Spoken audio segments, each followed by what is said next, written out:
Welcome into Hail Varsity Postgame Show. That's Austin. I'm Ravi here at Hurrdat Sports Bar and Grill following a Nebraska win, 34-31 on the road against the Maryland Terrapins.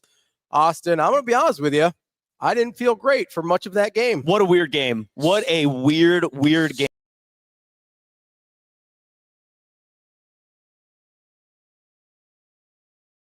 They did it in the fourth quarter. In a one-score game, by the way, Ravi. One-score game on the road in the fourth quarter. When, again, second week in a row, much of the feelings around the team, around the fan base, at least from what I'm picking up on the internet, felt like the team was left for dead a little bit. Obviously, last week against Michigan State, we saw the tide turn. Same thing had to happen this week against Maryland. Listen, it really felt like this could have been a much more comfortable victory for Nebraska. I believe Maryland ended up with 17 points off of turnovers. Obviously, you've got the Dylan Raiola interceptions, but at the end of the day, it's a Nebraska Big Ten road victory. Mm-hmm. Those are not easy to come by. And listen, we can get into things that we love, didn't love, whatever, here in a little bit, but that's a win for Nebraska. They are 5-1. They are 2-1 in the Big Ten, and they are 1-0 on the road. And not only that, but now you've set yourself up with a very weird Big Ten that continues in its middle to get even weirder. Because as we saw in the graphic, as this game was starting to close out in the fourth quarter, UCLA is in the top half of this conference. Maryland, Nebraska was right in there too. Both those teams were struggling for a position of power in the middle behind, of course, Oregon, Indiana, Ohio State. Now you're giving yourself a chance to continue contending in the Big Ten with a road victory in a 10-point fourth quarter in which you shut out the Maryland Terrapins inside their own stadium and, truthfully, when they were kind of moving the ball up and down the field on you in the third quarter. For a good chunk of that third quarter, for sure. And let's not forget, you mentioned the weirdness. Nebraska's got a couple of the weirdnesses coming up here in a second with Northwestern, who beat Penn State today. What? When did that happen? That win final just around the same time Nebraska did. Northwestern is 4-2. They beat Penn State. Penn State's 0-3 in the Big Ten now. 22-21. UCLA won again today because apparently Jerry Neuheisel's just an offensive savant that they had running. Well, Nebraska beat up Michigan State. That's what happened, you know. So I don't know what to make of the Big Ten, so I will take the victories where we can get them. That's the point of reading those scores off. Okay, so before we get too far ahead of ourselves, let us once again sit down. Everyone take your seats, look up to the skies, and say, thank you, Emmett Johnson, for being running back one. My good Lord. RB21, baby. Emmett Johnson, 21 carries, 176. Unfortunately, did not get a touchdown today. Oh, but Robbie, I thought the rushing game was the problem for the Huskers. Didn't we need to run the ball more? They went for 193 on 30 carries. That is 6.4 yards a tote. That's and that was at least 28 called because Dylan only had 2 of those. Both of those, I believe, were sacks. So 28-31 ratio, you'll take that. That's pretty close. And my God, did Emmett Johnson have him look like Emmett Smith out there? Well, they even said it in the broadcast. They said, if you name your kid Emmett, he's going to play running back. He's going to make fools look like that in the open field. My Lord, that was some incredible running. That 50-yarder that he had, some incredible moves on that one. Honestly, by far the best performance of Emmett Johnson's career here at the University of Nebraska. He also had 2 receptions for 20 yards to add on to it as well. Let's also not forget about our guy. 2 Shoes Isaiah? 2 Shoes Isaiah Hunter. Man, if he looked fast with 1 shoe last week, he looked fast with 2 this week. An incredible, incredible effort by Isaiah Hunter. And listen, we can get to Dylan and what went right, what went wrong. I have to say, after you've thrown 3 interceptions in the first 3 quarters, to have the fortitude to come back, score 10 unanswered, to go and get that win, that's a huge deal. Yeah. Like, it's, and I'm consistent here. It's the thing that I liked about Carson Beck, right? Carson Beck at Georgia last year threw 3 first-half interceptions against Alabama, and they were getting their heads kicked in. And that dude went and got them back in the ballgame. And they ended up losing, but got them back in the ballgame against Alabama. And I said, listen, you don't love how you got there, but you have to appreciate the mental fortitude of a guy that can keep going. And how about the fact that his team rallied around him as well? Absolutely. Yeah, your quarterback's not having the greatest statistical day ever. And of course, everyone's going to break down the film. Everyone's going to say whether or not it was going to be which throws were the worst ones, which ones were actually interceptions on him, which were interceptions by the receivers, wrong routes, all that stuff, right? I thought 2 were his fault. 2 of the 3 were his fault. But the fact that the team rallied around their quarterback and said, listen, we need you to go 12 plays and 83 yards down the field to at least get us back in this game, and to then kick a field goal, and then to rely on him to get you a game-winning touchdown by the end of the game. Absolutely. Listen, Nebraska, we mentioned it the last time we took this stage, you and I together against Michigan, and it was a tough loss for Nebraska to swallow at that day. For Husker fans, for everybody, a lot of questions circling around. And I know you negative Nebraska fans are going to come out once again, and I know you're going to try to make this a game that it's not. It's a win on the road in Big Ten play against a team that is now 4-2. This is a Maryland team that gave Nebraska every inch of the opportunity for them to win on both sides, Nebraska or Maryland. But Nebraska, instead of spitting up all over themselves like we've seen in all these years prior, they kept on going, and they stayed in the game, and they won the damn game, Ravi. They finally crossed that threshold and got it done. And 2 weeks in a row. And listen, Rico and I talked about this last week, about luck and things like that and things that work their way. I cannot remember a game that Nebraska was -3 in turnovers and won. I can't remember. Yep. I'm sure it's happened. I'm sure there's a statistician out there that can tell me when it happened. I have no idea when the last time Nebraska was -3 in turnover margin and won. Like I said, Maryland got 17 of their 31 off of turnovers directly, and they got one of those on a play that without replay would have been a turnover for Nebraska, right? We forget about the Malik Washington fumble that was overturned. So they had some things go against them. And again, whether it's the 3 interceptions, whether it's the overturned fumble next to the goal line, Nebraska was able to overcome these obstacles to win a football game on the road in the Big Ten. We're seeing it happen right now. Penn State had national title aspirations. Yep. They're 0-3 in the league. And only one and of those. They've lost to 2 of the arguable worst teams in the conference. UCLA and Northwestern. Oregon, one barely has a coaching staff available right now. Yeah, they just got their tight ends coach, and apparently he's the best offensive coordinator in the country now. I have no idea what's happening there. I still don't know. But that is, man, I understand. There's large stretches of that game that are frustrating to watch. There's large portions of the decision making. They're like, what's going on here? But at the end of the day, it is a Big Ten win. It is a road win. And those, obviously, as we're looking down the college football scoreboard, are not easy to come by. Again, Indiana's beating Oregon. Oregon is number 3 in the country. Ohio State took care of Illinois. That was expected. UCLA whooped up on Michigan State. Northwestern, last-second win against Penn State. Washington put it on Rutgers. What did we think Washington was before the year? We had no idea. This is a league that is a total jumbled mess. You will take whatever wins that you can get. And this, especially on the road, Nebraska's now 5-1. They've got Minnesota 6 days from now. And again, in terms of how this game is going to look when Matt Rule and the coaching staff break it down tonight on the plane back, and they only have they have less time to get ready for Minnesota in 6 days now. But as they get ready for that next game, they are the ones that can critique and say, listen, we didn't play our best in these moments. But man, when they needed it, did they turn it on? The defense in the fourth quarter, unlike the Michigan game 2 games ago, they were able to get the stop that they needed. When Maryland had to run the football and it had success in this game, Nebraska's defense stepped up and got the stop they needed to with about 6 minutes left in the game. I was sitting next to you here at Hurrdat Sports Bar and Grill in the Vista, and I looked at you and I said, this 3rd and 4 is huge, because if Maryland gets this, it's the difference between getting the ball back with about 4.5 minutes left or getting it back at the 2-minute warning. And what did they do? They got to stop. They got to stop. And what could they not do 2 weeks ago? They couldn't get the stop. So yes, the defense wasn't perfect today. Your quarterback wasn't perfect today.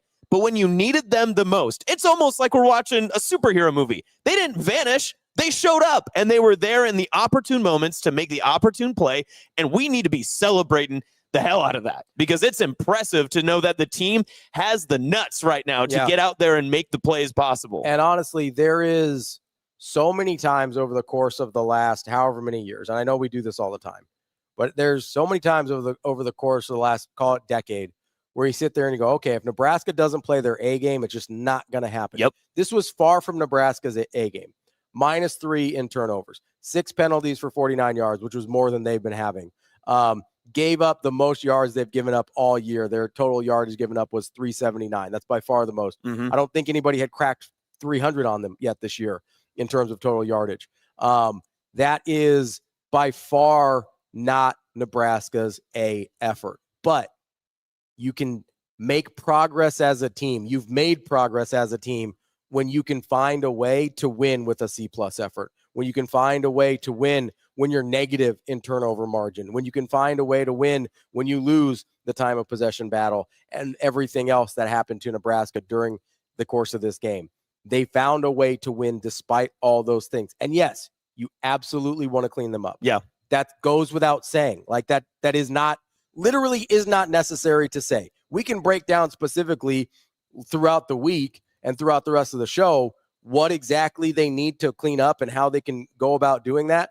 But when we're saying, hey, you have to feel good about being able to win with a C effort, that doesn't mean you should be okay with a C effort. It means you should be pleased with where your team is at mentally to be able to do that, because that's not something that has been common around Nebraska for a very, very long time. It's the same thing I said last week against Michigan State.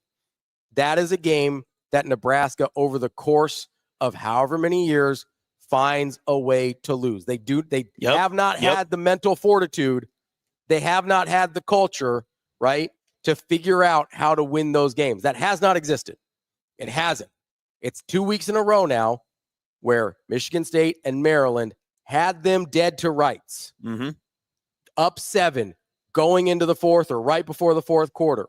Like eerily identical situations here where Nebraska looked like they were going to have opportunities to run away with those games, and then they find themselves right before or heading into the fourth quarter, all of a sudden down 7. And you go, wait, what the hell just happened? And instead of being like, oh, no, look, woe is me, poor us, we had this game under control and it got away from it. They're like, no, we've got time left. Let's go win this damn thing. And not only did Nebraska get themselves back in the game in the fourth quarter, they won the game in the fourth quarter, right? Because we've seen it before in all these these coaching regimes past, where Nebraska was able to get themselves into a position late in the game and made the scoreboard look a little bit better, and everyone felt, oh, well, maybe there's a chance, but there really wasn't that great of an opportunity. I did look at the ESPN metrics on the projected win percentage. When Nebraska had the ball inside of Maryland's red zone, on that final possession, I bet 3 plays before the Dane Key touchdown, Maryland still had a 57% probability from ESPN's projections to win the contest. So even in then, Nebraska had a chance to go up and take the lead to win the game. They were still projected to lose the contest to a team that they had been, really, it felt like, in my opinion, the first half kind of felt like they were controlling the game throughout. And I'll add this, too. I know you mentioned a little bit about, the past coaching staffs, all that other stuff, and how this game felt different. This was almost the inverse of an old Nebraska game, right? That Maryland right now is feeling like we did for so many seasons. How did we lose this game? How did they get 3 turnovers, 3 interceptions thrown? We turned those into points more often than not, and we still lost. But Nebraska turned the page and was able to turn the clocks back, and now they're the team moving forward, and Maryland's got to recover and recoup from this one. Yeah, coming off of 2 straight losses, which is obviously tough for them to deal with after a 4-0 start. This is an unreal win the way it played out for Nebraska. I don't know how else to put it. It is quite literally, if you've been watching Nebraska football for the last 10 years at the minimum, this is an unbelievable win for Nebraska, because it is not something that until the last 2 weeks, till Michigan State and until this one, really has not been something Nebraska appeared to be capable of doing at any point over the last decade or so. That is, somebody just texted me. They go, geez, bad win, but I'll take it. And I replied, I'll take bad wins over good losses. Yep.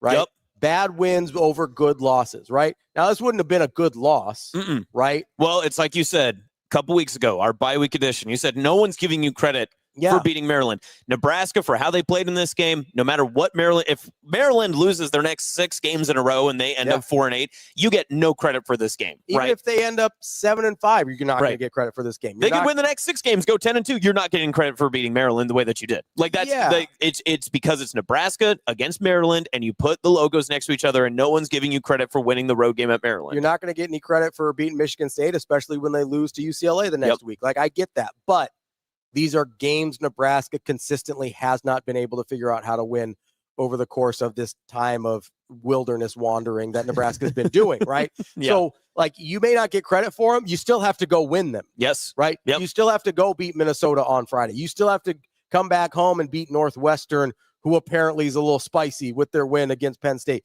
Like, you don't get credit for them. You still have to go do it, right? Like, that is the progress where Nebraska needs to that's the progress Nebraska needs to make right now. The progress, that's the place where Nebraska's at as a program, is they have to work their way through the middle of the Big Ten, through the middle of the pack of the Big Ten. They haven't earned the right to go knock on Oregon and Ohio State's door yet, and Indiana's apparently, and go knock on their door and say, hey, excuse me, we would like to be part of this club. No, you got to work your way through the month of October, and then you get to play USC, and I don't know what the hell Penn State's going to be by that point. I really don't.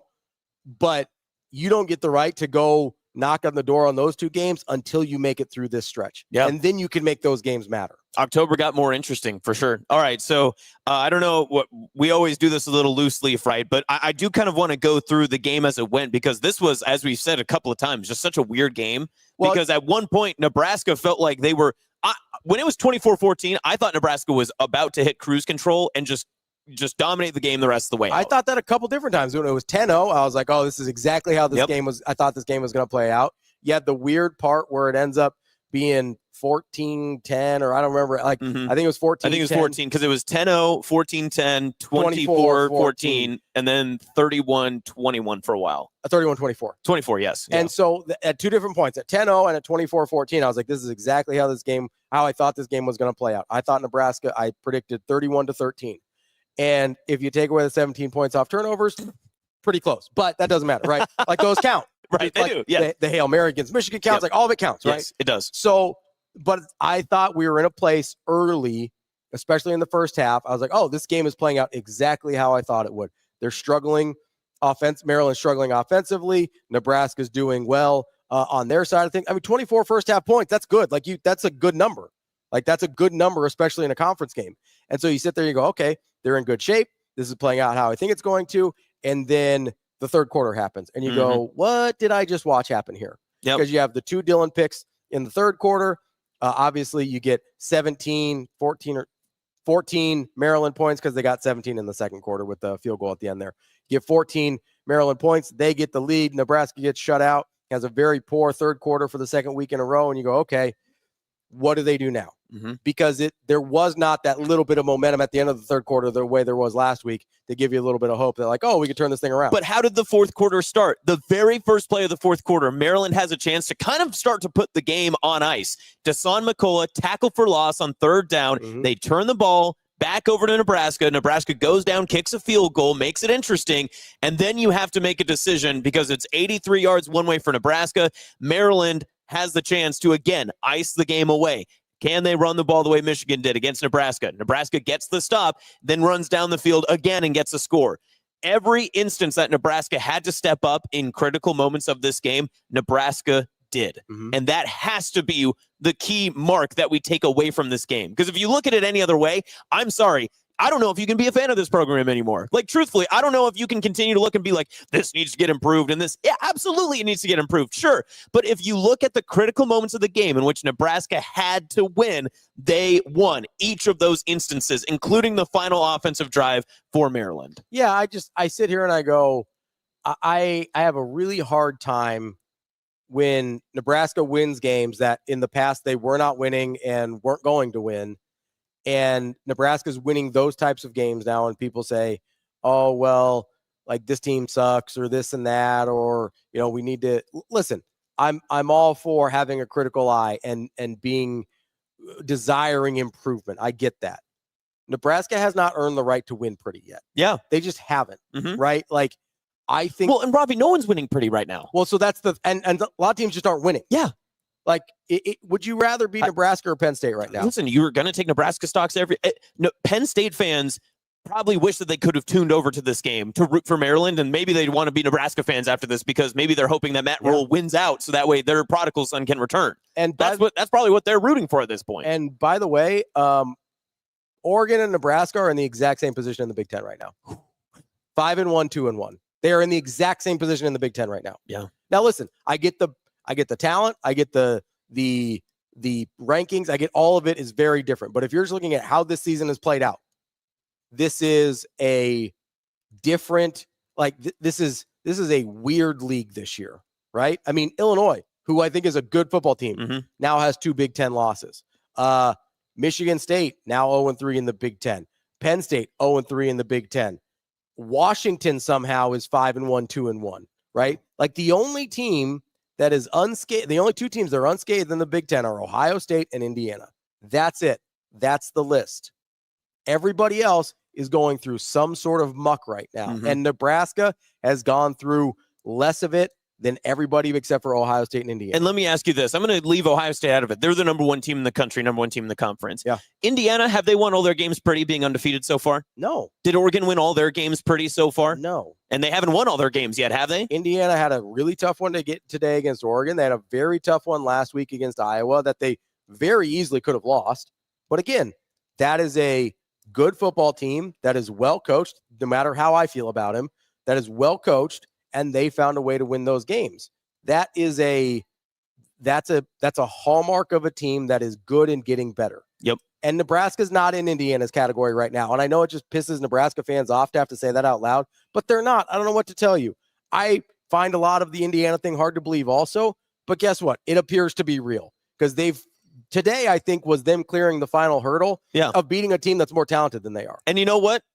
On the road. We can also say Nebraska cleared their own hurdle too, because did Nebraska handle some 1-score woes and 4th quarter dominance last week at home against Michigan State? Yeah. Now they did it on the road against a Big Ten opponent. Absolutely. Same thing you and DB talk about almost every single week. Which narrative can we break this week? Yeah. What other narratives are remaining for Nebraska? Not going to be a top 25 game on their schedule in the coming future unless USC makes a run here. Maybe at all. Now, I think we should count Cincinnati at that point because they'll probably be ranked this week. Listen, a former coach did struggle with the old Bearcats today, by the way. Yeah, they didn't do too great down there. Yeah. But no, there's a lot of narratives that need corrected still, right? Ranked win, overtime win. Like those are the 2 big ones right now. But we're checking things off the list. 1-score games, falling behind and making a comeback.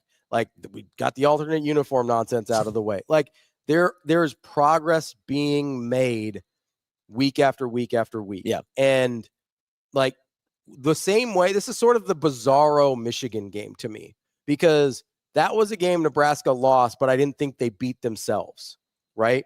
I thought Michigan just outplayed them. Were there some assignments, especially on those big runs, that they needed to clean up a little bit? Absolutely. But it wasn't a game that it was turnovers or penalties or untimely mistakes that cost Nebraska the game. It was, we got out executed. You can kind of live with that.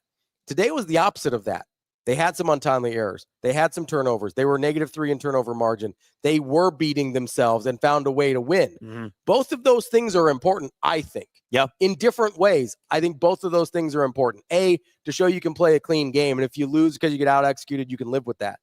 But to also say, hey, we didn't play our A game. We went on the road and still beat a Big Ten opponent with a winning record. That's also progress for this program.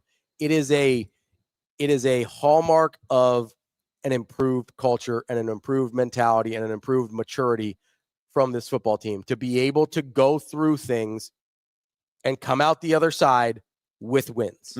That's happened the last 2 weeks, and it looked very different the last 2 weeks. The reasons that it was happening, I think, were very different the last 2 weeks, but both times they were able to come out with victories. Can I also give, this is a brief win, but I want to give a win to the process and the little details, because for whatever reason, we made this big deal online about Nebraska getting out there a day early. At least I shouldn't make it as generalized as it sounds, right? There was a small contingency of people being like, what do you need to get out there Thursday for? What are you doing out there? I think Nebraska came out and proved why they traveled a day early. Sure. And why they bring their own food and why they do all that other stuff, why all the little details matter in preparation for this Maryland game. Because that first 3 drives, Nebraska was on complete cruise control and looked to be able to just run away with the contest early. They were up 10-0. They probably should have went down and scored on that opening drive, a la, kind of another game that happened against a Michigan Big Ten team. But nonetheless, Nebraska's first 4 possessions, 2 offense, 2 defense, you really couldn't have asked for a better start. No. They were shutting down Maryland. They had no response and no answer early. And then on offense, you were moving up and down the field, including a huge big play that takes all of the wind out of the sails of a very young roster from Maryland. Now, what happened after that, Nebraska, we can credit for some of, what they've talked about, what we've said so far in their grit, determination, everything else to come back and make those plays and such. But that's why you come out and do that sort of stuff, because, again, trusting the process, doing what you're supposed to do. Don't wake up late in Maryland, because what if Nebraska had woken up late? What if they did go out and do something different? What if they had traveled and got there late Friday night and they're sleepy and they don't get a 10-point lead? This game looks entirely different. Your fourth quarter, you're asking to provide miracles rather than just trying to step into, the opportunity to make plays. Then you're asking bigger and bigger opportunities and bigger plays from your best players. Instead, you just trusted the process and you did what you needed to do. And that's what Nebraska did. And again, it didn't look pretty in the middle, but at the beginning and the end, Nebraska's process in the beginning got them an advantage. And the way that their belief and their process to be able to close out a game got them the win in the fourth quarter. So I think the big thing that I keep coming back to is the way Coach Rule talks about go make winning plays. Yep. Right? Because if you go make winning plays, you don't have to be perfect along the way. I think there is so much of Nebraska football that has been, hey, we have to be perfect throughout the process and the way that a game progresses, because you didn't have guys you felt like were going to make plays down the stretch, right? So you sit there and you go, okay, if we don't do this perfect, we're not good enough for a guy to go make a play and overcome things when they're going the wrong way and overcome the momentum, right? We've seen that 2 weeks in a row now where the momentum was hammering Nebraska going against them. You have the one play to Barney last week, and then you've got a couple plays. I think it was the defensive play by McCullough this week that really turned the tide for Nebraska to say, hey, we will create our own momentum. It doesn't matter. We don't need something good to happen to us. We're going to make something good happen for us, right? That is the big difference for me, is you have guys that can go out there and make plays, so you don't have to play perfect. You have a little bit more margin for error. And listen, not a lot. Don't get me wrong. Not a lot of margin for error, because if they did, they wouldn't have been down 7 points in the fourth quarter. But they've got a little bit more margin for error that they can have, and they've got some guys that can say, hey, we've got Dylan Raiola. He may have thrown 3 picks, but look what he did in the fourth quarter. Really good fourth quarter. We've got Isaiah Hunter, who was just balling out today. We've got Emmett Johnson, who ran for almost 2 bills today and had almost 200 yards of total offense between rushing and receiving. That's a big improvement for Nebraska, to have guys that can go out there and say, hey, it's time for you to go make a play. And they're actually capable of doing it. Catching up on the chat here a little bit. Jim says, longtime friend said, let's just try not to suck and go from there. And he says, Nebraska football isn't great, but they very much no longer suck. Todd says, isn't Michigan also undefeated? Yes, in Big Ten they are, but they are not undefeated overall. And then Oklahoma loss gets a little bit worse by the day. Yeah, with the way that Texas took care of business with them. Oh, by the way, would you rather be Nebraska or Texas right now? I'm just asking. I'd like to be Nebraska. Would you rather have Dylan Raiola or Arch Manning right now? Oh, I like Dylan. Okay. I like Dylan. I think his stats are still proving that. Speaking of, Drew Aller announced out for the season for Penn State. So you certainly would rather be Nebraska than Penn State right now. Preseason, you'd pick Penn State 10 times out of 10, right? So, but hey, we're a completely different world than we were 8 weeks ago, aren't we? Are you quoting draft day to me right now? No, that was okay. What, 5 minutes? I guess I kind of did. You kind of draft dayed me a little bit. Now we live in a different world than we did just 5 minutes ago. Cooking right now, I'll tell you that. David said, "Here's a question for you: is the Big Ten the Big 12 of this season's everything's topsy-turvy, upside down?" I think that's just college football, man. Well, I'll say this. I've heard this argument on some of the national college football shows that the Big Ten has almost SEC'd themselves in narrative flipping, where it's a top-heavy Big Ten and the rest is kind of mesh in the middle. The SEC is a little bit more dense because they have a lot of programs that are closer. We saw that in a lot of scores today, too. I would disagree. I think that the Big Ten is maybe not as topsy-turvy because you definitely have still a definitive 1 in Ohio State. I thought you had a definitive 2 in Oregon, but that has completely changed. Apparently you have a definitive 2 in Indiana. Well, you can definitely. So yes, I agree with you. I mean, they're a definitive 2. It's not a definitive top 2. It's a 1 and 2. Does that kind of make sense? That I think Ohio State's in 1, and then you have Indiana in the 2nd, and then you kind of have a mesh in the middle from there. Nebraska's firmly in that mesh too. Yeah, and they're in the middle. They're firmly in the middle. Yep. Listen, as crazy as it sounds right now, we are on October 11th, right? We are 3 weeks into Big Ten play, really, right? With a bye week in there for Nebraska. So this is the fourth week of Big Ten play, somewhere in there. Yeah, this is they're 3-1 in Big Ten play. Is that right? 2-1? 2-1. Yeah, 2 wins, 2 wins, a loss, but then 4 weeks of Big Ten play. Yeah, because they had the bye. Yes. Right. Okay, so sorry. 4 weeks of Big Ten play, 2-1 record for Nebraska. We're sitting here on October 11th. Nebraska is going to host a home game in 2 weeks. And if they can get through a Friday night at Minnesota, you're talking about a team that is in competition to be one of the last 2 teams in the conference playing for a Big Ten title. Yeah. And in years past, Nebraska has not been in this position to do so. Absolutely. Yeah. I mean, and honestly, like, I don't even have to go that far and you're right. I mean, that's how the schedule is working out so far. But I don't even have to go that far. Like, this is a better Nebraska team. Yep. Like, they're just better than they have been. This is a team that, I mean, very, like, if I had told you last year that Nebraska would be going to Minnesota in their 7th game of the season and could be bowl eligible by the time that game was over, everyone would have been thrilled about that. And I get this year is not last year. I understand that. But it is progress, like to have that ability to show, hey, this is measurable where we're going. We have shown, all right, last year they made the bowl game and got that elephant out of the room or that monkey off their back or whatever silly animal metaphor you want to use. They've gone in this year and they go, okay, we've come back and we beat a Big Ten team with a winning record at the time we played them by double digits for the first time in several years. We went and we've won a couple one-score games, one against what is apparently a very good Cincinnati team. They might be a wagon. I mean, that's a good football. I don't know what, like, Cincinnati's good. They're just good. Listen, 2 years from now, no matter how this season kind of ends up, if Cincinnati keeps on the trend that they're doing, I think a lot of people would look back and be like, did Nebraska beat that Cincinnati team? Yeah. Like, we're trending in that direction. Like, you want to talk about teams that are in line to possibly win a conference title, like Cincinnati's fate's kind of in their own hands, right? So you've got you go and you beat a good Cincinnati team. That's a one-score game where, by the way, what did I talk about making plays? They made a play to win that game with Malcolm Hartzog, which we hope we see back again soon, because if we want to get critical about some things, there were some issues in the secondary. And we can get there. And the run fits and the linebackers. We saw Marquise Watson-Trent in there because the linebackers weren't playing the way they needed to. Like, we saw a few different guys get in the secondary because some of those guys weren't playing the way they needed to. So, like, there's definitely room for improvement. There's there's no perfection to be found here, and no one's claiming that. Yeah. But there are guys making plays to win games. Malcolm Hartzog, Ja'Cory Barney, Dylan Raiola, Dane Key. Yep. Winning touchdown. Listen, that's one hand snag, baby. It's the first time we've said Dane Key's name today. You almost had 2 of them, too. Winning touchdown catch from Dane Key. Heinrich Harburg on the sideline with an unbelievable catch. Kearney Catholic Star alum. Shout out to the 308. Bang. Unbelievable catch by Heinrich Harburg. Bet he was thinking of the archway when he made that. You had, was it Lindemeyer in the end zone? Oh, no, Lindemeyer in the end zone, Lindemeyer in the big boy reception. I mean, he better get that out of the sit down. I'm just get saying. Down.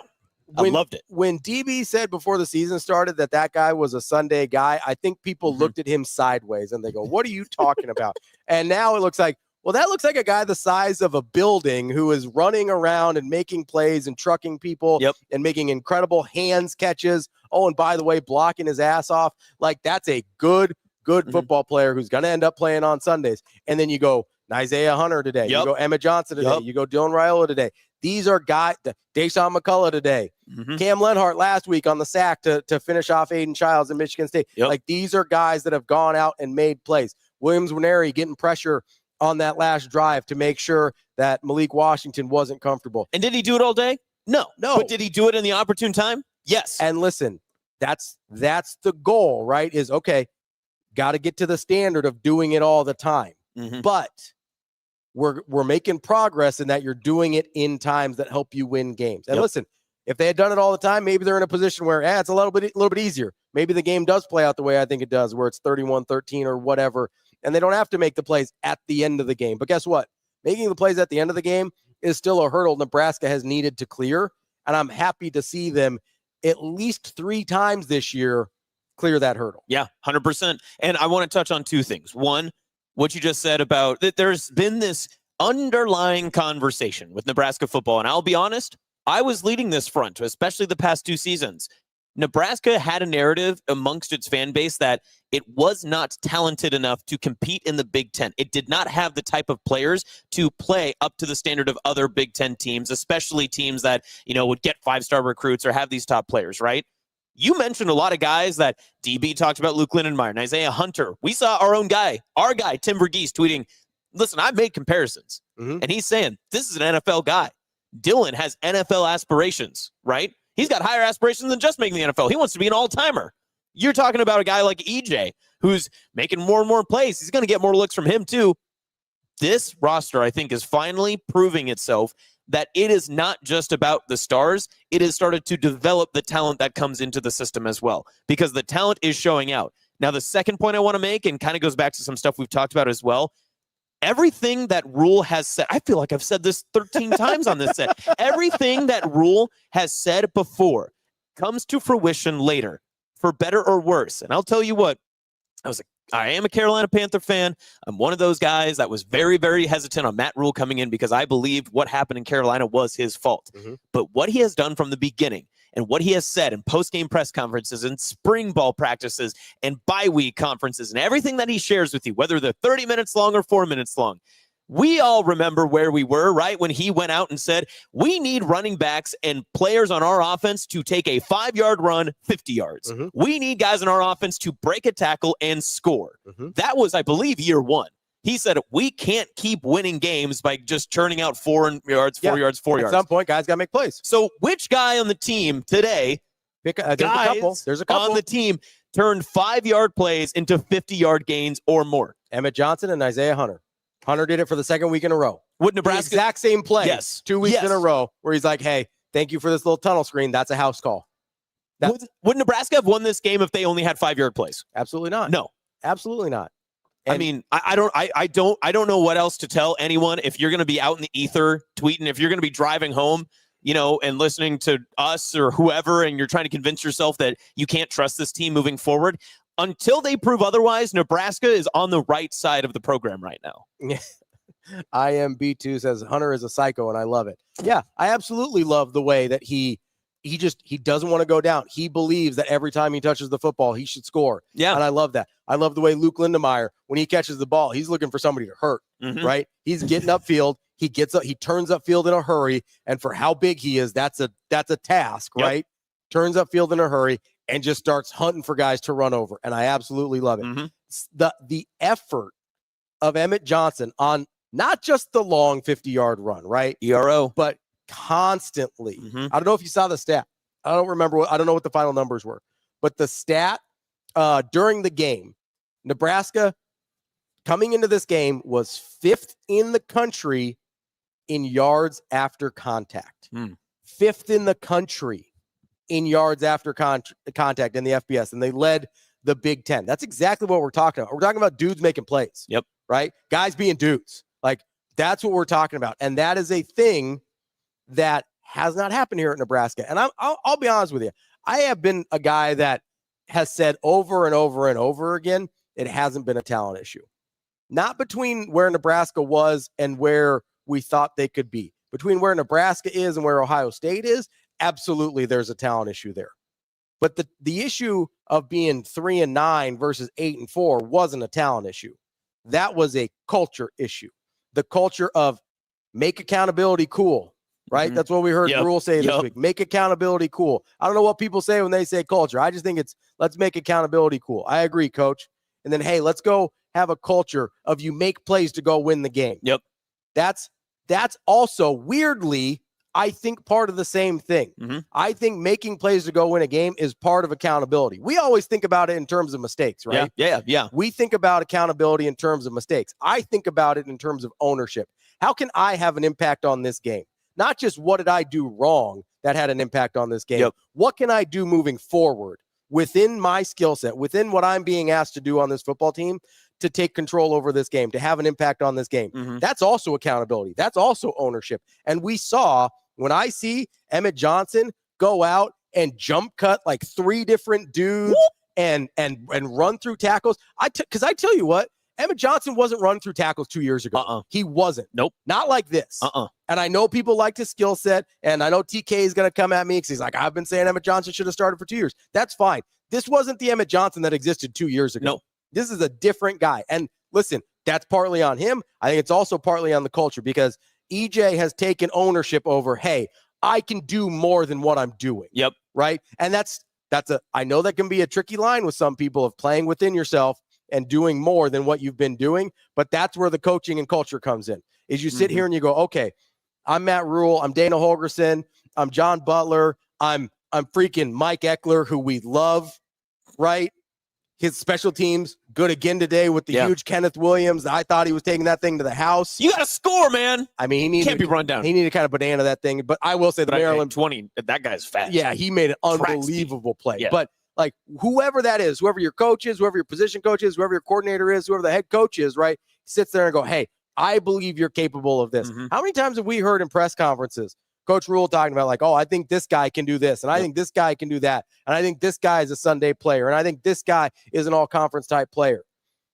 He's talking to them as much as he is to us, because he's telling them, hey, you have this ability, take ownership over your ability and go do it.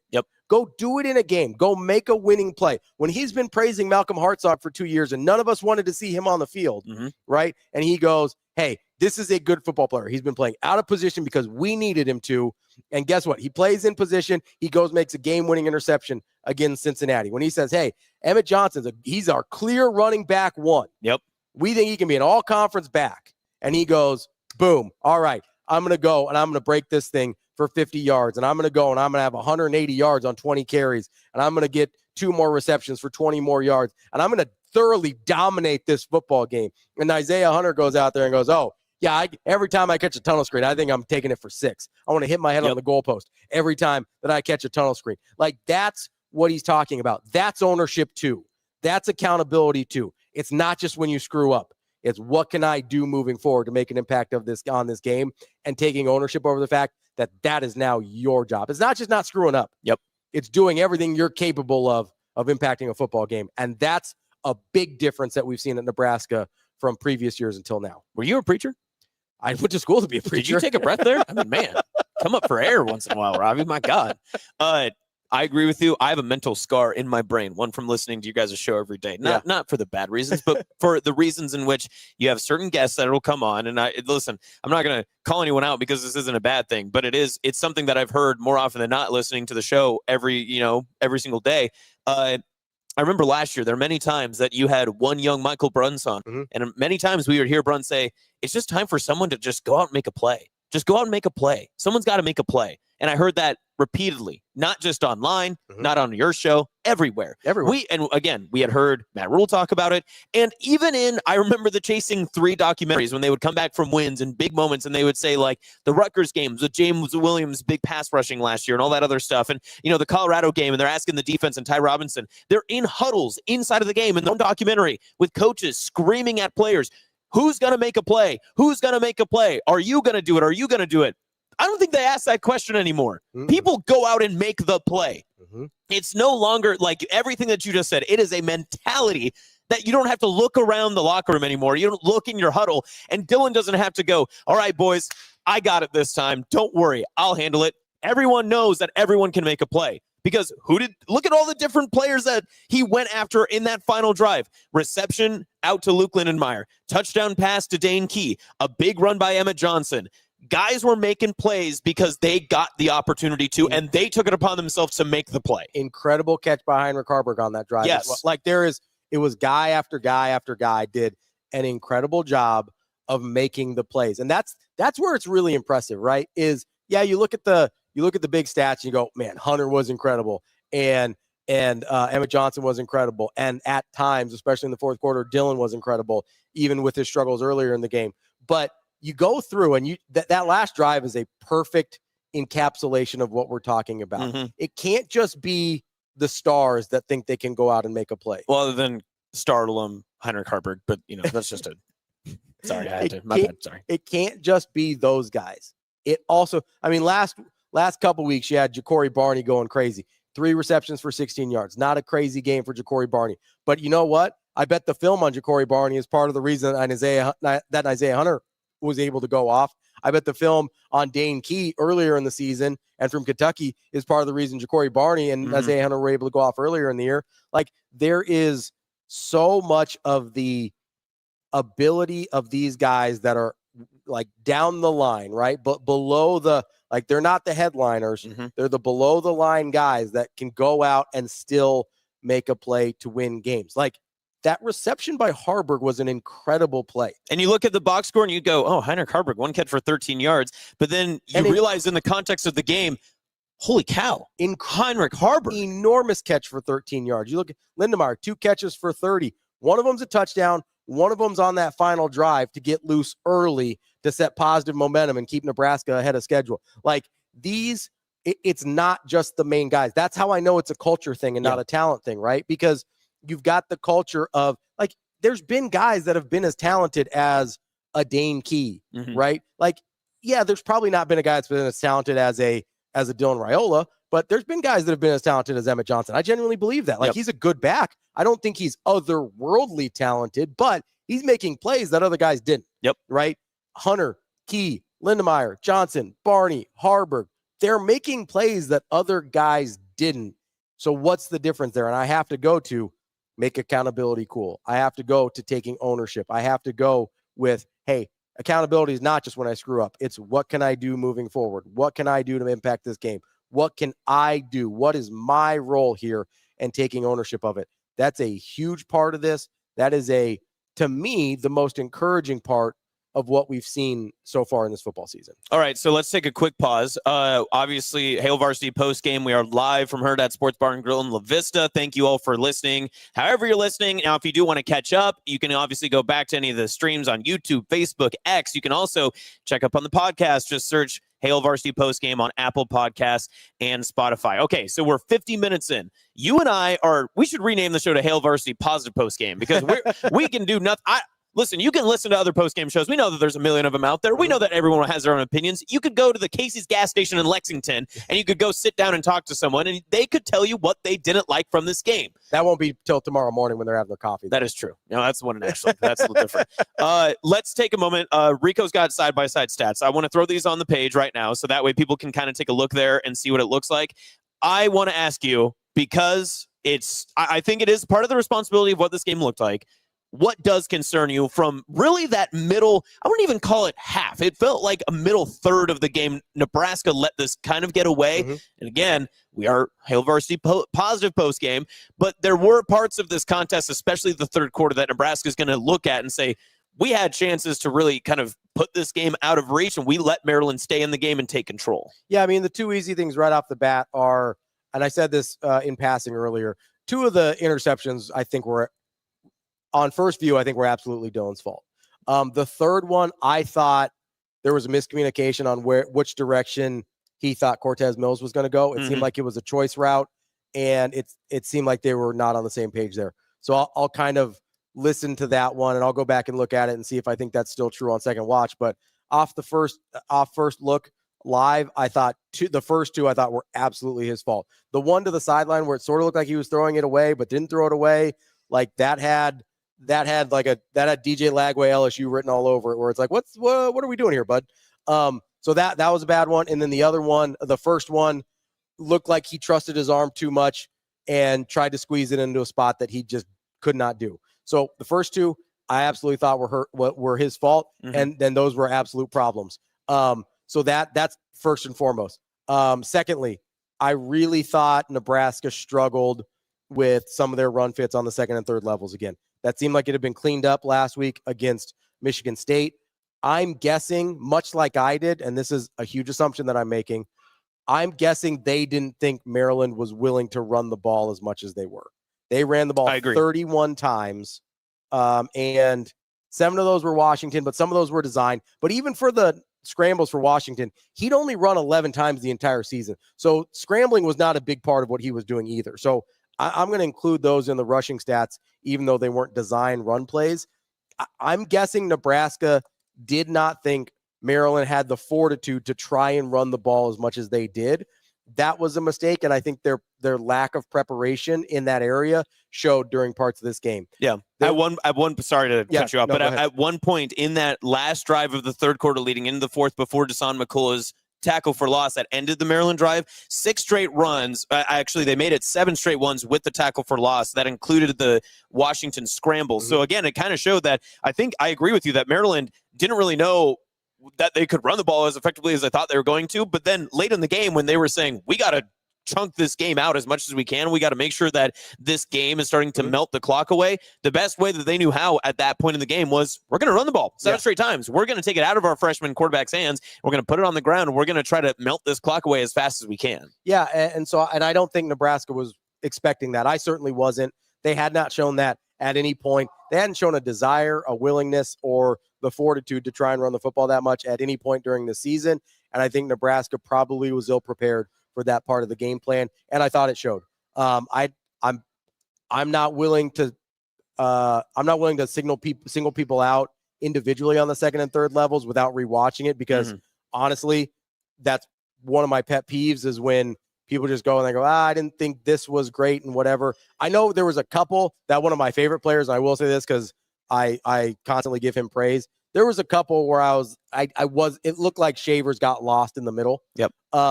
And that's one of the things when you're moving, and DB says this a lot, and it's one of the things I've learned from him the most. Well, the first touchdown run from Maryland, he shaded too far one side, and you could see that pretty quickly. Yeah, because on the replay. And I think one of the things that we underestimate is how murky things get as an inside linebacker with everything you're trying to decipher with all the bodies in there, right? That's not a natural position that Shavers had been in previously. He's still learning that. We've talked about him going from being a situational player to a 3-down player quite a bit on the morning show.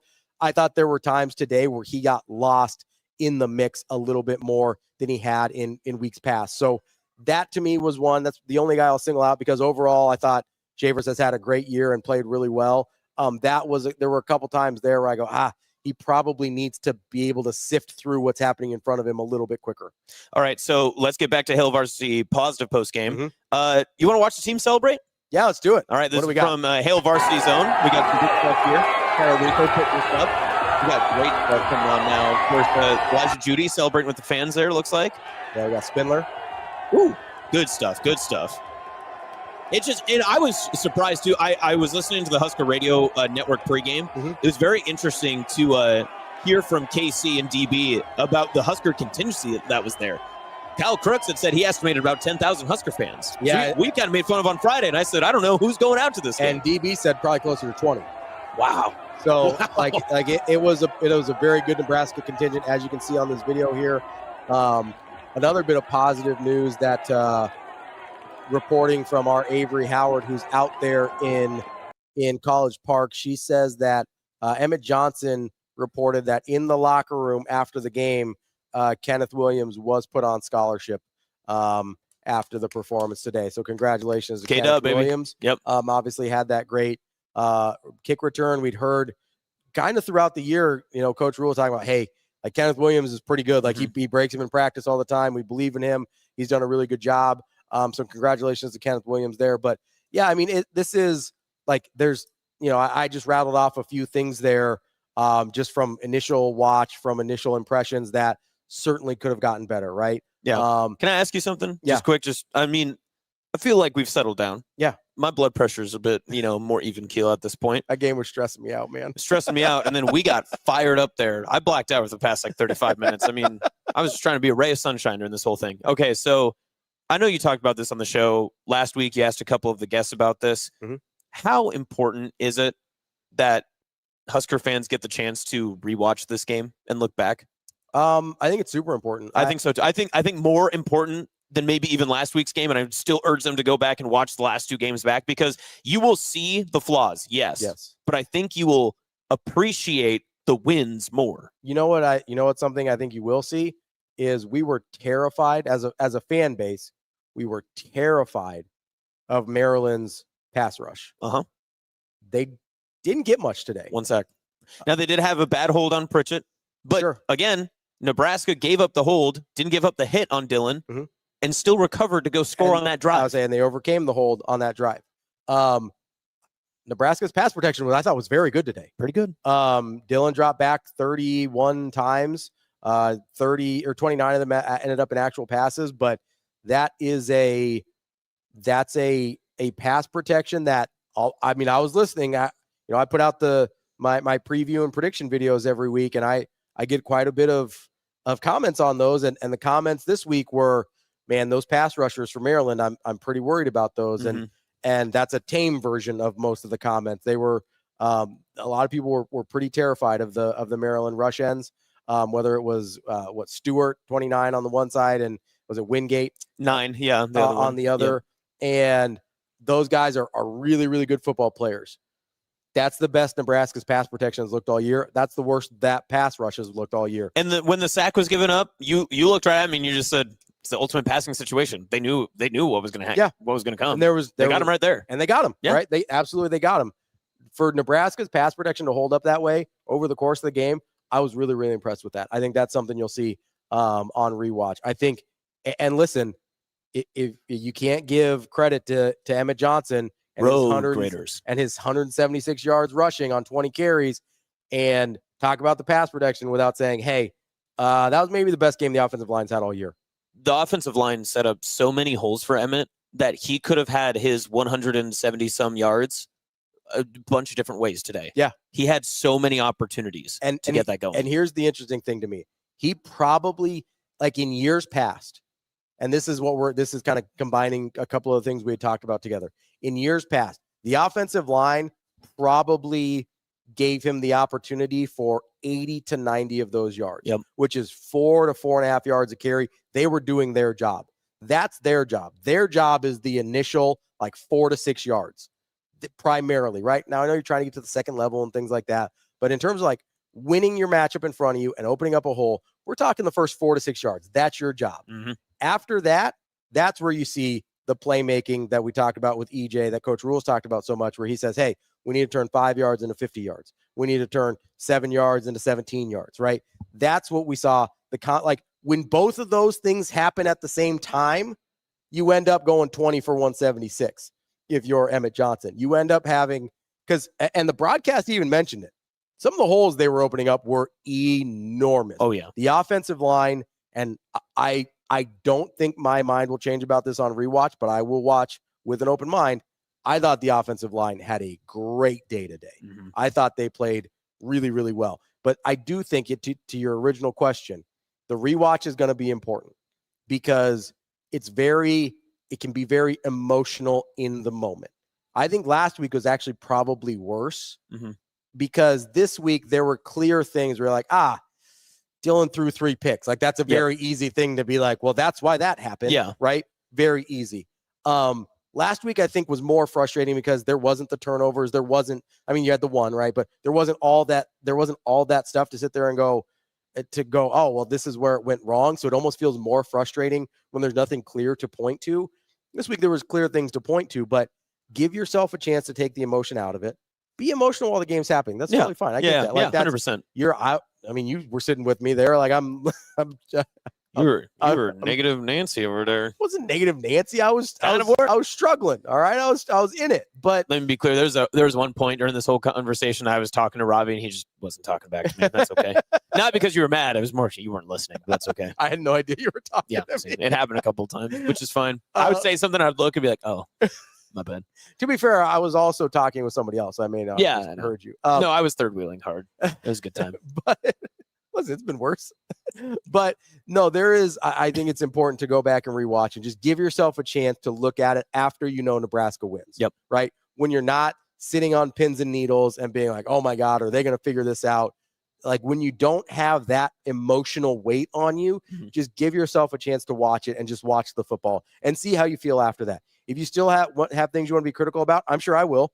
If you still have things you want to be critical about, absolutely. But just give yourself that opportunity to see what you saw without the weight of the emotion of, is Nebraska going to win this game? Yeah. I think that makes an enormous difference in how people view this game and frankly, how they'll view the football program in general. That's why I think there's so much progress, is because when I go and I get to watch it again, when I don't have the weight of how is this going to end up, I see way more of the actual football and I see way more of the way things actually play out. I think that's been incredibly useful in trying to figure out who this team is, what this team is. And, it's not perfect, right? Because it's the Big Ten, and apparently Purdue's up 7-0 on Minnesota. So I don't know. I have no idea. Life's weird, man. On any given week, what's going to happen in the Big Ten. But what I do know is that Nebraska is a better football team than they were a year ago. Mm-hmm. They're a better football program than they were 2 years ago. And they're headed in the right direction. Imperfections and all, they're headed in the right direction. And this is a football team that I have quite a bit of faith in. Yeah, I mean, we all had pimples in high school, didn't we? We all kind of got over that, right? Yeah. Just put that little, what was the little lotion cream or stuff that you saw the commercials for them all the time? You know what I'm talking about? Clearasil? Yeah, everyone had Clearasil back in the day. Well, you had to, right? We're just getting the Clearasil on. I'll let you catch up on comments and stuff right now. I'm gonna go through some of the scores from today. Okay. So earlier, luckily we got this 34-31 win, because the 34-31 loss was for Florida State. So Ravi's 1-1 on the day in that certain score bug, but I know you're not. That was just, it happens. People are going to try to knock down the crown. Our Iowa State Cyclones not looking too good. Colorado took them down 24-17 today. Notre Dame won 36-7 over NC State. Georgia Tech remains unbeaten.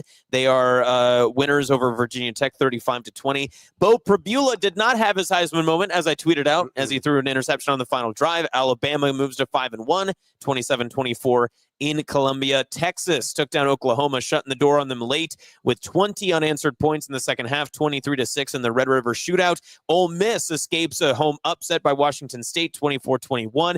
As mentioned before in the Big Ten, Indiana wins by 10 over Oregon. That game went final about 30 minutes ago, 30-20. Ohio State takes down Illinois on the road, 34-16. Tennessee handles Arkansas, 34-31. A lot of 34-31s on there. Popular score. Should have parlayed all those games. Some games still to come tonight. Arizona BYU, I believe, is kicking off here in just a few minutes. Utah and Arizona State will be the late game tonight on ESPN. In SEC play right now, LSU is up 3-0 in the middle of the first quarter over South Carolina. Georgia is Auburn is up over Georgia 7-0 early first. Texas Tech is up 15-0 over Kansas. 21-14 mid-second quarter, A&M Florida. That is a ridiculous score for two teams that pride themselves on defense. And in the Big Ten, for your final NBC game right now in the first, it is 7-0 USC. Michigan has the ball and is driving. Catching up on some comments here. It feels like we can play with just about everyone and lose to just about everyone, but we found a way almost every game so far. Nebraska has faced every single chance of adversity. They've grown. Josh says Dana heard when the Doomers said we couldn't run the ball. Dana loves breaking a narrative, man. He does. He does that like Bane over his knee. He just cracks the back, man. I wondered what would break first. The narrative or your spirit or your body. Larry says, good win, a comeback in GBR. Do you think I can face swap Dana on Bane really quick? JBD says, several clutch catches when we needed them. Love seeing our guys come through when it's needed. Special teams can't be overlooked in this win. Solid. John said, listen, glad we got the win. Just sick of Dylan trying to be someone he's not. Just be you, Dylan. Spell Dylan correctly, and I'll actually take that appropriately. David says, how is Jeff Sims doing? We don't know yet. 9:15. We don't know yet. 9:15. Rosie, I'm going to get a Bane impression in every time that I can. Every single time that I can.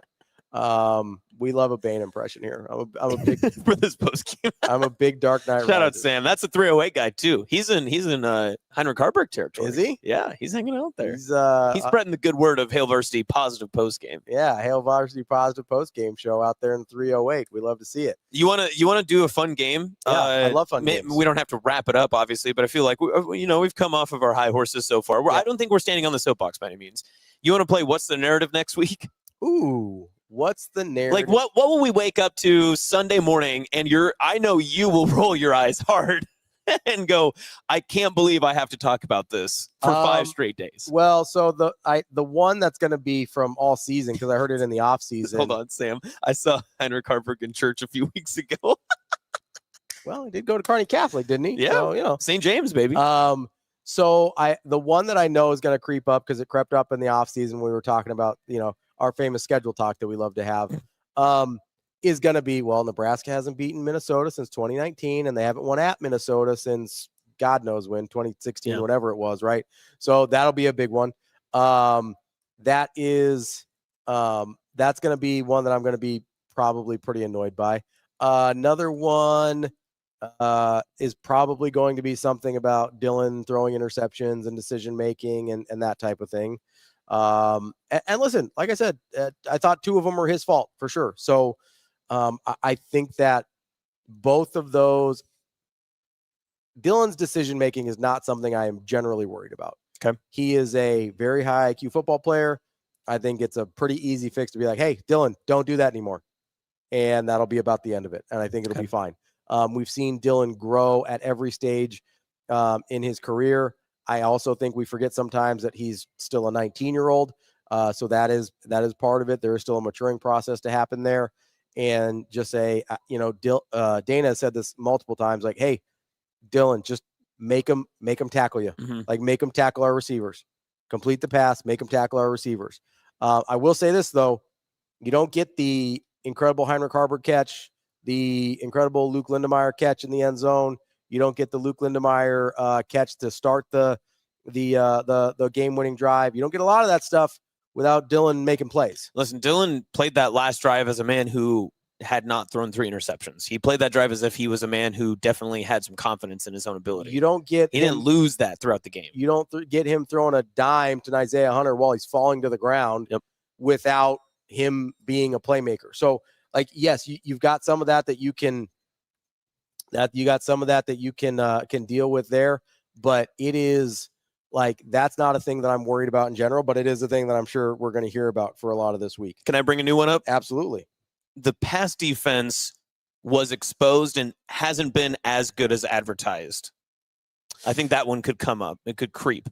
You saw 279 from Malik. That's the most pass yards that we've seen from a quarterback given up by this Nebraska defense so far through, by the way, 6 games. Yeah. You can also look at it in another circumstance and say, okay, well, they also gave up big pass plays too, because there are a lot of corner routes, some flood concepts. There was a couple of those that Nebraska definitely has not given up so far this season. And I think some people will go, well, if you look at some of these quarterbacks or who they played, like, this is exactly why, Malik's actually a different level. Mm-hmm. I think we're going to hear that creep up a little bit. So again, new narrative to break in the coming week. Yeah, I do think people are like, oh, Maryland gave the blueprint to how to beat this defense and whatever. And good word. And I'll be honest, I don't know that. I mean, Malik Washington was a little bit more advanced than I was expecting him to be. A little bit more advanced than I thought he had been in some of the games I'd watched earlier this year. Certainly more than he was against Washington. He had shown flashes. I thought for the most part today, he put together a pretty complete football game. And I thought he did a very good job of finding the places where Nebraska was giving him something, right? And not forcing much and giving his receivers an opportunity. I also thought he did a really good job of using his legs a little bit more effectively. Like, he really hadn't, I mentioned that earlier. He'd only taken off 11 times total through the first 5 games. He really hadn't done that. I thought he used his legs more effectively than he had at any point in the season this year. So he was a little bit more advanced than I thought he was at any point going into this particular game. So that I thought was a big improvement from what we had seen from him over the course of the season.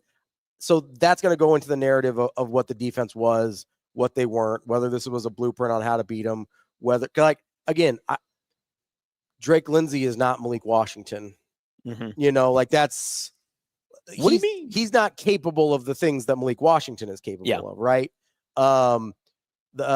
Preston Stone is not Are you impressed that I knew Northwestern's quarterback off the top of my head? Yeah, that was. Did you see the look in my eyes when I? Yeah, you just like were like, what? Well, it took me a second to be like, Preston Stone, my financier.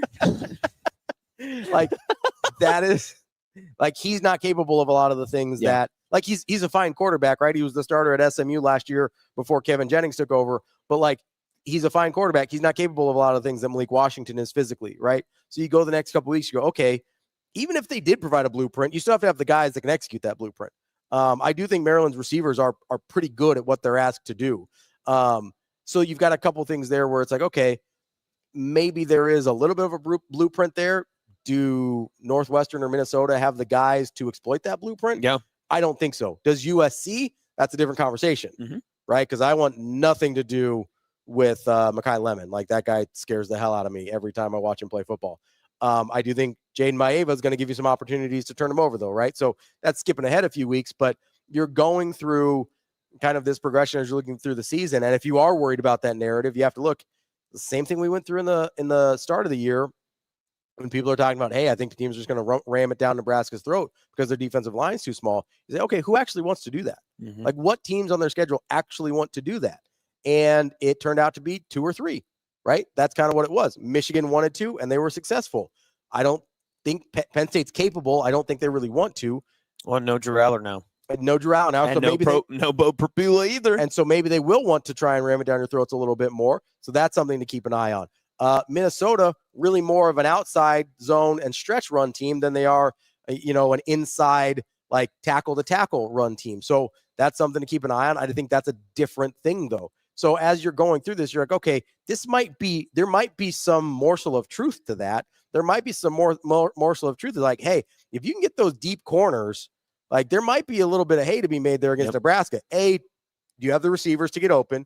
B, that's a actually pretty challenging throw because you have to put a lot on that thing for it not to get picked off and taken the other way. I left this game impressed. Washington's got a good arm. Like that dude's pretty talented. I knew he was talented. He showed up a little more polished today than I was expecting. Much better than his 57% completion percentage entering this game. Absolutely. Much better. 100%. And so and maybe that's just, hey, he had a great game versus maybe that's who he is moving forward. He is a freshman, so probably going to be a little bit of both up and down throughout the season. But you sit there and you go, okay, who's physically capable at wide receiver, corner, or wide receiver, quarterback, and offensive line to take advantage of things the same way that Maryland was? I don't know. Like the only team off the top of my head that I look at that can for sure do that is probably USC. Yeah. I look at that USC game and I go, yeah, they probably have all the elements to be able to do that.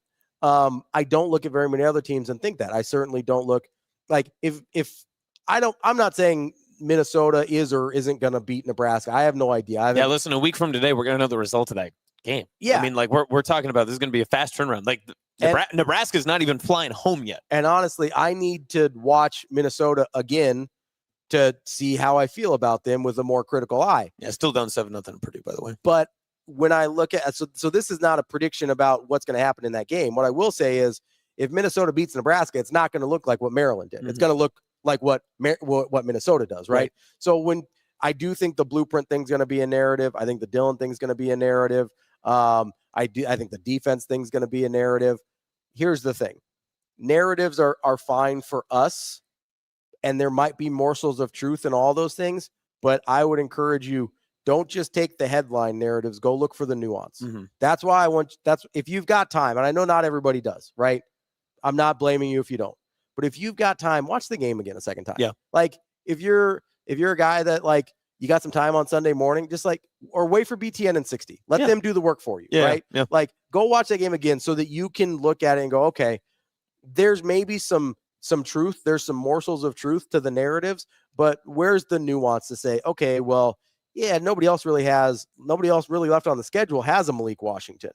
Nobody else left on the schedule has the desire to, or has the ability with a Justice Haynes to ram it down your throat and a Bryce Underwood, whatever, right? Like there's you have to be able there isn't an offensive. Well, okay, so Iowa PFF graded wise is one of the top offensive lines, but there's not an offensive line combined with the skill positions that Michigan had that scares you the same way. Yeah, because while Iowa's offensive line is great, their skill positions are not the same caliber. While USC's skill positions are great, their offensive line. Yeah, and Jaden Maeva will give you a chance to change the game with some interceptable balls. Like saw last year. That's who he is. Yep. He's better than he was last year. That part hasn't changed. So, like, take the narratives for what they are, but start parsing through them a little bit and see what you can find. And we'll help you do that throughout the week on Hurrdat Sports Live in the mornings. But, like, that's an important thing as you're hearing people talk about what this team is or isn't.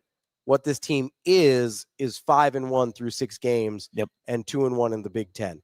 Everything else, that's the only thing there's not any nuance to, is that 5-1 and 2-1. Yep. That's the only thing. Everything else, as DB likes to say, eat the meat, spit out the bones. Yep. Because there's definitely going to be a little bit of meat on some of these things, and some of them, there's going to be some bones you need to get rid of. I would like to start a narrative. I like narratives. What's up? The most important game remaining on Nebraska's schedule for the next 6 games every week is rinse and repeat. It's the next game because we just don't know what to expect. I mean, right now you can look at scores, you can try transitive properties, you can try all this other stuff. Nebraska at Minnesota, regardless of what Purdue does tonight, it's not going to matter because Minnesota can come in. Minnesota's been Nebraska's boogeyman, even under Rule. They haven't been able to get the hood over their eyes all those times. So they're going to have to be able to make sure that they take care of business on a Friday night. Everything's going to be weird. You're out of your system. Everything that they did for Maryland is out of their control for Minnesota. How can you get that game in control? Just got to go stick to your process, do what you can. Like you've mentioned, this Northwestern game just got real interesting. The Wildcats get some confidence. You don't want to have a team that has nothing to lose with confidence coming into your home. That's tough. And especially when you would be rolling after 4 straight wins if you can beat Minnesota as well. Then the next most important game, USC. You've got new narratives. Let's say Nebraska does go 2-0 in those next games. Now you're not only a top 25 team, but some people are peeking in the windows going, that could be a college football playoff team. That could be a team that competes for a Big Ten championship. People will be looking at you. You're going to be wearing alternate uniforms. You're probably going to get a big noon kickoff or a primetime spotlight on that game, right? You're definitely getting a Hurrdat Sports live breakfast that Friday. Bang. Look at that. October 31st. Come hang out. Always working in that. But then, again, that next game after, UCLA. That's a team on a 2-0 win streak right now, and they're not put to death. I mean, their nail was pulled out, and now they're zombies running around trying to eat everybody's face off in the Big Ten. And they are. And then what's the next big game? Oh, you get a bye week, and you go to Happy Valley, and you try to win a game at Penn State, which they're probably going to be a little PO'd. And Lord knows what Penn State is. Like, this is why, by the way, that DB hates doing schedule talk, is because in the offseason, you look at Maryland and you go, easy win. Right. You look at Northwestern and you go, easy win. Well, guess what? Northwestern. Well, I asked you 2 weeks ago in the bye week, right? Like, yeah. and you said, like, you're not getting credit for any of these wins, but, like, they're going to be hard wins. They're going to be tough games. Absolutely. And guess what? Northwestern has a better record than Penn State right now. You look at it and you go, okay, Penn State's 3-3, 0-3, and their quarterback's out for the season, right? That Penn State game is not what it was even a week ago, right? Let's say 8 days ago, because things started getting weird after UCLA. But 8 days ago, that's a totally different game that you're facing at Penn State in November than it is now when you go, okay, well, they looked kind of pedestrian before Drew Aller got hurt. Then they get waxed by UCLA. Then Drew Aller's out for the season. And now you sit there and you go, what? I mean, would it surprise you if Penn State has an interim head coach by that point? It better not be Jim Knowles because he's part of their problem. But yeah, I mean, you know what I mean? Like, would it with what the expectations were for this team and this year, and Franklin himself said it, this is the team, right? Yep. For what the expectations were, you go and you say, okay. Well, and next week is at Iowa. And that's not going to be easy. 3 weeks from now after a bye is at Ohio State. And then, keep licking your wounds, Penn State. We'll just take a home game against now a definitely top 10 Indiana team.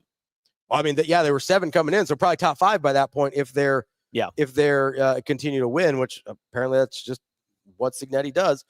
Can't wait for him to go to Florida, but I just don't want to deal with him anymore. Yeah, I'm on that train. I'm over it. I'll pay for his I'll pay for his airplane. I don't care. I was like, you're not paying for his buyout, but Florida boosters, I got the airfare. I got the flight. He can fly free. But you go, okay, so I mean, very easily, what'd you just 3 more games, 4 more games? I mean, their next 3 games could all be losses, realistically. They very easily could be 3-6. Yeah. And you sit there and you go, okay, what then? Like, is James Franklin still the football coach in Happy Valley at that point? We saw what happened with Florida State last year, right? Yeah. That was a team with national championship aspirations, and they wet the bed a lot sooner in the season. Sure. But Penn State's on the same trajectory. Absolutely imploded. Oof. Right? So you sit here and you go, I have no idea what that looks like in Happy Valley in a month from now, basically. No idea whatsoever. And you sit here and you go, okay, so that's why you have to take each one of these. And because at the beginning of the year, if I had told you, hey, Nebraska's going to lose to Michigan, but they're going to beat Penn State, you'd be like, oh, I'll take that. Yeah. Right? Mm-hmm. Now, if they go, hey, they lose to Michigan and they beat Penn State, we're like, yeah, well, Penn State sucks. Yeah. Like, UCLA beat Penn State. Northwestern, I hate your logic. Northwestern beat Penn State. Like, why do I care if I beat Penn State? Yep. Right? So, like, that's what I mean, though. These games, every single win, like, Penn State wouldn't have gotten a lot of credit for if they had come out on the other side of that Northwestern game and won 21-20, or I have no idea what that score was. I wasn't paying attention to that game at all. I'm gonna have to go back and rewatch it. But if they had won 21-19 or whatever the score would have been, the Northwestern game. Yeah, whatever the score would have been, 22-21. Right, but if Northwestern hadn't gotten the last score, yeah, right? Okay. Whatever that score would have been if Penn State comes out on top, I guarantee you they're not complaining. Right? I guarantee you they feel a hell of a lot better than they do right now with no quarterback and 0-3 in conference. So when Nebraska goes back-to-back weeks and I don't love how it looks, guess what? I'm taking the wins. I'll just try and decipher what went wrong and what they could do better 100% because I'm a fan and because it's my job. But I'm like, at the end of the day, the filter I will look through all of this is Nebraska found a way to win. Uh-huh. Because for so long, Nebraska found ways to lose. Nebraska would snatch loss from the jaws of defeat or from the jaws of victory. They would snatch losses from the jaws of victory. I am not going to take for granted the fact that they're able to go and win these games right now. Yep. Because it has not been true, and I'm not skipping steps. I will not skip steps to say, hey, I need it to look better than that. You know what? I needed to have a check in the left column instead of in the right column. That's it. We'll figure out the rest along the way. Yep. Okay. So last question from me. We can wrap up from here. I also have one final statement I want to make, but I'll do it at the very end. Nebraska is plus 11 in points. They have 99 points scored, 88 points allowed so far in Big Ten conference play. Obviously 2-1. I think that just goes to show. You talked about earlier this summer with DB. That Big Ten middle, it's thick. I mean, a lot of C's on that thing, right? Couple C's. But that just goes to show Nebraska is not only competing, but plus 11 through 3 games. I know you got a 3-point loss, you got an 11-point win, 3-point win, that sort of thing. It evens itself out, but like it's pretty good. You look at some of the other teams, Washington's plus 5, USC is going to have like a little bigger. Obviously, they're in a game right now. You look at some of the other guys, like Iowa is 1-1 in the conference. They're plus 5. A lot of the teams obviously are going to be minus from there. But the top of the conference has a much significant more margin than Nebraska's. But I think it goes to show that Nebraska's played a lot of really quality teams in the Big Ten. And this is how it's going to be. You got to get used to this. You're going to be in the mud. Sometimes it's going to get over your eyes. You got to be willing to get over and see through it. And I think Nebraska's proven it through 3 games. Absolutely. Yeah. You have a question or a statement? Nope. Final statement. That was the statement. But nope. I have one last statement. Okay. You message a player tonight, something negative, I'll find you. All right? Watch yourself. Because that team just came back out of the locker room to celebrate with the fans that traveled God knows how many miles to get out to College Park. And they suffered, war-torn. They're flying back, and they're going to do it again for all of us on Friday night and try to bring this state a little more positivity, burn that red a little bit brighter. If you have an issue with what happened today, keep it to yourself. Keep that thought in. Don't worry about anything else except for the dub, just like you said. Column on the left, we got to win. Yeah, I mean, just in general, don't DM players. Yeah. Just don't do Unless you want to say, EJ, I hope you get a bunch of Chris Berman whoops on Monday night. Whoop, whoop. Yeah, if you want to message positive things, absolutely. Yeah. But don't DM players. Don't DM players. That's all I want. It's a weird move. Unless you're just saying like, hey, thanks for such a great game. Yep. What an inspiring performance. Much like the post game. Let's keep it positive, folks. Yep. Just like this. Let's end this with Derek's comment right here. They broke the curse. GBR. Let's do it. GBR indeed. That's Austin. I'm Ravi. It is Hail Varsity Postgame Show. You will find me back here on Monday on Hurrdat Sports Live with DB, 7 to 10 a.m. everywhere on Hurrdat Sports and Hail Varsity socials. Nebraska wins 34-31. That is a victory that was not guaranteed. No. For large stretches of that game. Nebraska wins it. Go out. Be happy. Don't DM players. We'll see you on Monday.